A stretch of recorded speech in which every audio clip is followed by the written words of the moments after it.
Okay friends, so today we're going to be making what I like to call a jack-o'-lantern surprise. So we're going to start with your plain piece of paper, holding it vertically. You're going to fold it in half, short side to short side, kind of like a hamburger bun. So we're going to fold it this way. You want to make sure that the ends are lined up evenly. Hold it down with one hand, and then you can smooth out and across both sides with the other. And feel free to pause this video whenever you need to catch up. Next, we're going to just pick up the top piece. We'll leave this one on the table, and you're going to fold it back this way so that it's lined up with the fold, and then you're going to make one more fold. Okay, show you that again. So once it's folded, your fold is at the top, you're going to open this piece and fold it back. Smooth it out. Okay, we're going to make our pumpkin. We're going to start with drawing an oval right over this fold here. So we're going to give ourselves some space. It doesn't have to be exactly in the middle. It can be if you'd like it. I'm going to do mine a little off to the side. But I'm going to draw my oval.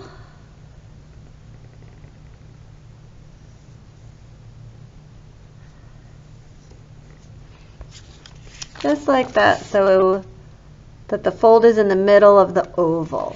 That is important. And again, feel free to pause as you need to. And then we're going to draw two curved lines from the top middle of this oval to the bottom of the oval. So if you watch first, I'm just going to do a curved line this way, like that. And then another curved line this way. So we've got our two curved lines off our oval. Now we're going to just do the same thing, but to the other side. So again, from the middle, you're going to just curve your line around the bottom and do another curved line around the bottom. Now we've got our pumpkin. For the stem, I like to do a curved line up, an oval at the top, and then a curved line from the bottom of the oval back down to the middle of the pumpkin. Okay. Then I like to do two lines here for the back, the humps on the back of the pumpkin, to help it make more three-dimensional by using overlapping.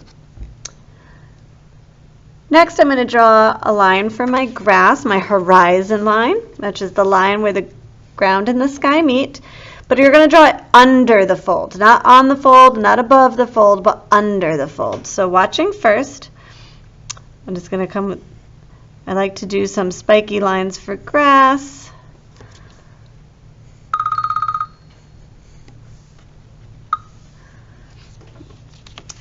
And there's my grass line. Now what I would like you to do is very lightly, because you're going to want to erase this line, very lightly draw a line along that fold. Super duper light.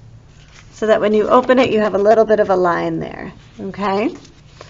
And the reason why is that now we're going to open our paper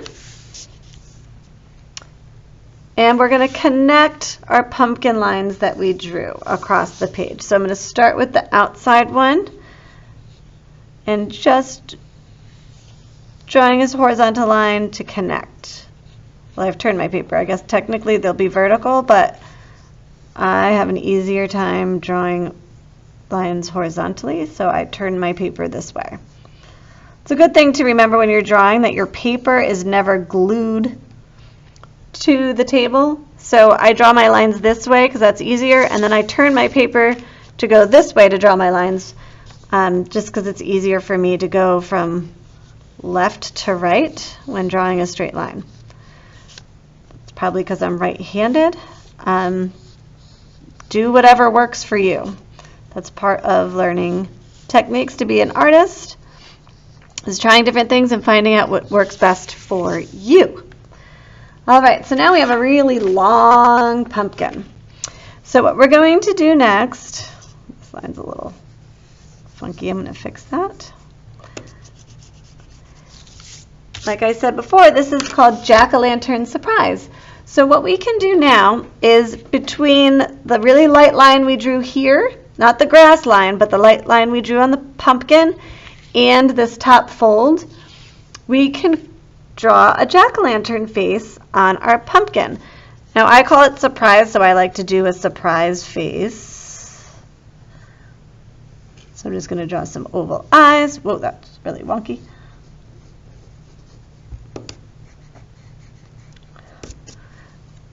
And I'm going to do an oval this way for his nose. You can use triangles, whatever kind of jack-o'-lantern face you make. You just want to make sure that you're above this line that you drew here, so that when you fold your paper back closed,